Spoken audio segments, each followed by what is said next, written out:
रेखा गुप्ता सरकार का आज पहला पूर्ण बजट था। अरविंद केजरीवाल और आम आदमी पार्टी की सरकार अब नहीं रही। सत्ता परिवर्तन के बाद बीजेपी की सरकार का कह सकते हैं पहला पूर्ण बजट। हेल्थ और शिक्षा को लेकर इस बजट में काफी दावे हुए और पुरानी सरकारों की काफी आलोचना भी हुई। 6,874 करोड़ रुपए इस बार रेखा गुप्ता सरकार ने दिल्ली के हेल्थ सेक्टर को आवंटित किए हैं। मेरे साथ इस मुद्दे पर बात करने के लिए डॉक्टर CK अनिल हैं, CCS ऑल इंडिया के जॉइंट सेक्रेटरी हैं, दिल्ली के जाने माने दंत चिकित्सक हैं, सर्जन हैं। उनसे बात करेंगे कि दिल्ली बजट में जो हेल्थ को लेकर प्रावधान किए गए हैं उसके बारे में ये क्या सोचते हैं और दिल्ली वालों को इससे कितना फायदा होगा। डॉक्टर साहब, समय देने के लिए बहुत बहुत शुक्रिया। और डॉक्टर साहब, ये बताएं कि दिल्ली के लोगों के लिए 6,874 करोड़ रुपए का बजट आवंटित हुआ हेल्थ सेक्टर में। 1,000 करोड़ रुपए जो दिल्ली के वर्तमान अस्पताल हैं, सरकार का कहना है कि जो पुरानी सरकारें थी अरविंद केजरीवाल और आम आदमी पार्टी की, कई अस्पताल अभी भी आधे अधूरे हैं और हम 1,000 करोड़ रुपए आवंटित कर रहे हैं इंफ्रास्ट्रक्चर के डेवलपमेंट के लिए। आपको क्या लगता है, आप इतने बड़े बड़े रिसर्च सेंटर्स और हेल्थ काउंसिल्स के मेंबर हैं, 1,000 करोड़ रुपए पर्याप्त है या धरातल पर सही तरीके से निगरानी रखने की आवश्यकता है? बजट चाहे जितना भी हो, मैक्सिमम बजट के बाद कार्य होना जरूरी है। यदि हम बजट कितना भी दे दे, 50,000 करोड़ दे दे और धरातल पे काम ही नहीं हो रहा है, उसमें कितना स्पीड से काम हो रहा है, इस पे फोकस करना सबसे जरूरी है सरकार को। उसके लिए जो भी कमेटी गठन हो या जैसे भी हो, उसको काम को प्रगति कितना तेजी से हो रहा है, इस पे ध्यान देना है। बजट आना तो ठीक ही बात है, जितना बजट बढ़ाएंगे, लेकिन मान लो जितना आप बोले कितने करोड़ का बजट आया, उसको उस अनुसार करोड़ों में काम भी दिखना चाहिए हॉस्पिटल का। यहाँ इंफ्रास्ट्रक्चर हॉस्पिटल का इसलिए ज्यादा लोड भी है, कैपिटल है दिल्ली, यहाँ पे 22 स्टेट से पेशेंट आते हैं और ऐसे जितने बाहर के लोग भी हैं, दिल्ली वाले भी हैं, तो भरे पड़े हैं। तो यहाँ तो लोड ज्यादा है पेशेंट का, तो हॉस्पिटल का इंफ्रास्ट्रक्चर बहुत ही जरूरी है ठीक करना।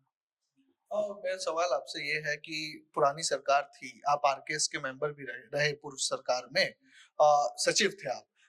तो अभी जो मोहल्ला क्लिनिक है उनको आयुष मंदिर करके परिवर्तन करने की सरकार का प्रयास है। 350 करोड़ के आसपास का बजट दिया गया है। ये आयुष मंदिर मोहल्ला क्लिनिक से बेहतर साबित होंगे या मोहल्ला क्लिनिक सिर्फ नाम बदलने का एक क्रिया है ये? हमें तो लगता है चाहे आयुष मंदिर हो या मोहल्ला क्लिनिक हो, पेशेंट का काम तो शुरुआत जैसे मोहल्ला क्लिनिक से हुआ ना, तो अपग्रेडेशन की जरूरत है। वो चाहे आयुष मंदिर में हो या मोहल्ला क्लिनिक में हो, जहां भी हो, लोगों को सुविधा मिलनी चाहिए। मतलब उससे नहीं है कि आपने आरोग्य मंदिर नाम रख दिया और फिर वही का वही हाल। काम अच्छा होना चाहिए पेशेंट का और अपग्रेडेशन करो, जैसे उसमें था फ्री दवाइयां, फ्री टेस्ट, तो और कुछ ऐसा ऐड किया जाए जिससे पेशेंट को लगे, फील हो कि मोहल्ला मंदिर बना जो है वो और अच्छा है, अपग्रेडेड वर्जन है। जैसे फोन का अपग्रेडेड वर्जन आता है, हम लोग एप्पल का फोन यूज करते हैं 14, 15, 16, फिर उसमें आया 16 मैक्स प्रो। तो इस तरह से जो बनाओ मोहल्ला क्लिनिक, अच्छा, हमारे समझ से बहुत ही अच्छा एक कॉन्सेप्ट था और बहुत ही फायदा हुआ लोगों को। जो गरीब टाइप के लोग हैं, जो कम दूरी अपने आसपास में ही इलाज चाहते हैं, तो फ्री में इलाज, और तो अच्छा प्रोसेस था ना वो। ये अच्छा माना जा रहा है, अच्छा चीज है। आयुष्मान भारत को लेकर पुरानी सरकारों में काफी विवाद हुआ। अब बीजेपी सरकार आ गई है। आयुष्मान भारत के तहत केंद्र सरकार 5 लाख रुपए का प्रावधान करती है। 5 लाख रुपए दिल्ली सरकार ने भी टॉप अप दिया है, यानी अब दिल्ली के हर व्यक्ति को 10 लाख रुपए का इंश्योरेंस मिलेगा। आप इस योजना को किस तरीके से देख रहे हैं, इस नीति और पहल को किस रूप में देख रहे हैं? अच्छी पहल है। मेरे पास एक कुछ दिन पहले उत्तर प्रदेश से एक है सज्जन, उनके पिताजी बीमार थे, तो उन्होंने आयुष के द्वारा किसी अपने लोकल हॉस्पिटल में अप्लाई किया। तो वो बहुत परेशान थे कि वहां वो 3 दिन से दौड़ रहे थे और वहां से बोल रहा था कि ये यहाँ सुविधा ही नहीं है इलाज का।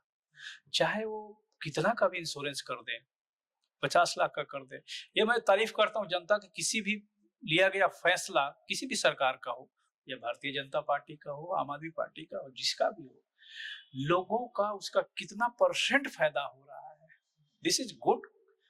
वे फॉर पीपल हेल्प, लेकिन सही में रियल मायने में होना भी चाहिए। और अच्छी बात है कि 10 लाख हुआ है तो लोगों को फायदा भी 10 लाख लाइक मिले। आप इतने सारे मेडिकल इंस्टीट्यूशन के मेंबर हैं, सचिव हैं, सेक्रेटरी भी हैं। आप क्या देखते हैं कि दिल्ली की हेल्थ इंफ्रास्ट्रक्चर में क्या कमियां हैं जिसकी वजह से जनता अधिक परेशान होती है? हमने पहले चुनाव के टाइम पे कई वीडियोस भी देखी कि लोग बाहर वेट कर रहे हैं, लोगों को 3-3 महीने बाद की डेट मिल रही है, एमआरआई की मशीन नहीं, सीटी स्कैन की मशीन खराब है। कमियां कहाँ रह जा रही है कि हर बार हेल्थ को लेकर दिल्ली जैसी राजधानी में बात हो रही है और हेल्थ इंफ्रास्ट्रक्चर अभी भी अप टू डेट नहीं है? इसलिए नहीं है कि सर यहाँ पे, एक तो मैं पहले ही बता चुका हूँ कि इतना ज़्यादा पेशेंट का लोड है। यहाँ पे एक डॉक्टर पे कम से कम 200 पेशेंट हैं, जबकि होना चाहिए एक डॉक्टर पे 50 पेशेंट। जनरल की बात कर रहा हूँ, जैसे और सारे फील्ड्स के डॉक्टर हैं, सरकारी अस्पताल की बात कर रहा हूँ, वैसे प्राइवेट प्रैक्टिस की नहीं। तो इसको पहले ठीक करना होगा, उसके लिए infrastructure is very important thing. आपके पास इंफ्रास्ट्रक्चर होना चाहिए। पता चला कि अल्ट्रासाउंड का मशीन पिछले 6 महीना से खराब है, उस पर कोई ध्यान ही नहीं दे रहा, तो पेशेंट सफर कर रहा है। गरीब का तो उम्मीद वही है ना। आप इतने बड़े दंत चिकित्सक हैं, कई बड़ी हस्तियों का इलाज भी कर चुके हैं। दिल हार्ट प्रॉब्लम्स की सब बात करते हैं, लंग्स प्रॉब्लम की सब बात करते हैं, लीवर की प्रमुखता से बात होती है, लेकिन दंत चिकित्सक को या दंत चिकित्सा से जुड़ी हुई समस्याओं को लेकर कोई भी सरकार बहुत प्रमुखता से एड्रेस करती हुई नजर नहीं आती है। इसको लेकर आप क्या सोचते हैं कि दंत चिकित्सा और दंत चिकित्सक से जुड़े हुए लोगों को किस तरीके से आगे बढ़ाया जाए? दंत चिकित्सा को बढ़ाने के लिए सरकार को अवेयरनेस प्रोग्राम, मैं वेस्ट बंगाल गवर्नमेंट में पढ़ाई लिखाई हुआ है मेरा, और वेस्ट बंगाल गवर्नमेंट हमेशा ओरल के लिए, दंत चिकित्सा के लिए, मेरे पास अभी सर्टिफिकेट भी पड़ा है, मैं ऑर्गेनाइजर था, community organiser for free oral health camp. And मैं अपने पूरे ऑर्गेनाइजेशन में करीब करीब सारे जितने डेंटिस्ट्री के स्टूडेंट्स हैं सबको भेजता था अवेयरनेस प्रोग्राम में, फ्री कैंप्स में। तो लोगों को फ्री कैंप्स के लिए मोबाइल कैंप्स की जरूरत है, फ्री कैंप्स की जरूरत है।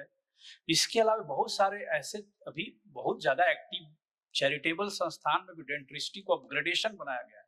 यदि आपको देखना ही है तो कभी जाइए, तिलक नगर में एसटीएम हॉस्पिटल है, जिसके चेयरमैन श्री आदरणीय बहुत ही रिस्पेक्टेबल पर्सन है, और इतना बढ़िया डेंटिस्ट्री डिपार्टमेंट को उन्होंने बनाया है और इतना सुविधा है कि एक बार जाके आप लोग को देखना चाहिए वहां कितना बढ़िया वहां पे इलाज हो रहा है। वैसे मॉडल को अपनाना चाहिए लोगों को, वैसा होना चाहिए चैरिटी का हॉस्पिटल, और जगह भी सरकार का भी हॉस्पिटल होना चाहिए। तो हम यही कहेंगे कि अवेयरनेस प्रोग्राम पहले हो, लोगों को दंत चिकित्सा के बारे में बताया जाए, फ्री कैंप्स, मोबाइल कैंप्स, ये सब लगा, हालांकि चल रहा है लेकिन और थोड़ा सा उसको और बढ़ाना पड़ेगा। दिल्ली में एक बड़ी समस्या रहती है गंदे पानी को लेकर। दिल्ली के कई इलाकों में, कई रिहायशी इलाकों में गंदा पानी आता है और कई गरीब तबके के लोग उसको पीने के लिए मजबूर भी होते हैं। कई संभ्रांत परिवार के लोग भी पी लेते हैं। कई तरह की दांतों से जुड़ी परेशानियां उससे खड़ी होती है, तो कैसे उससे बचा जाए? क्या लोगों को सुझाव देंगे आप? उसके लिए अभी तो सब जगह आरओ का सिस्टम है, दिल्ली में शायद ही कोई ऐसा आदमी होगा, गरीब लोग हैं उनको गर्म करके पानी पीना चाहिए, बॉयल कर लें पानी को। गंदा सिस्टम पानी तो होना नहीं चाहिए, क्योंकि फ्लोराइड का कंटेंट भी पानी में ज्यादा है, जिससे फ्लोरोसिस हो रहा है, चौकी व्हाइट कलर का दांत हो जाता है, बहुत सारा टीके और गम्स का प्रॉब्लम। तो उसके लिए अपना प्रिकॉशन लें प्रॉपर।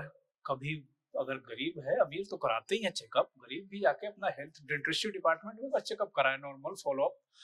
तो और दूसरा पानी का जो समस्या, उसके लिए तो सरकार ही कर सकती है कुछ। जनरल पब्लिक तो अपने अनुसार प्रिकॉशन तो लेती ही है, आरओ सिस्टम है पानी का, अच्छे से आरओ का फिल्ट्रेशन है। इसके बाद गर्म पानी, जो बहुत ही गरीब है उनको गुनगुने पानी को पीना चाहिए।